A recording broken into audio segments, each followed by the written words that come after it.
Hey everyone, Mr. Sujano here. Today's video we're going over some pretty big news. It looks like users are able to circumvent Twitch ads. Let's get started. Alright, to kick things off, there have been a lot of people complaining about the increase in ads appearing on Twitch.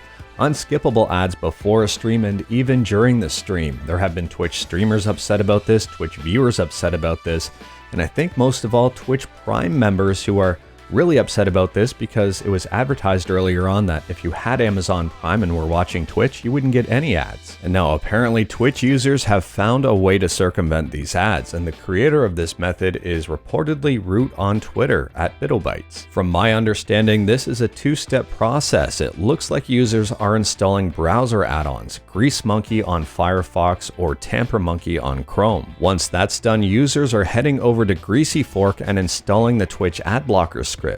Apparently this won't work in any sort of private window, and it's also very interesting that it looks to be just a two-step process. I want to take a moment and caution users because sometimes scripts can be malicious. I've taken a look at the code in this script in particular and it does look okay. But anyways, that is all I've got for this video. Just a quick news update. Let me know in the comments below if you want to see other news updates, kind of like this one. If you like this video, leave a like. If you didn't like this video, leave a like. Hit that subscribe button, check out my other videos. Thank you everyone, take care.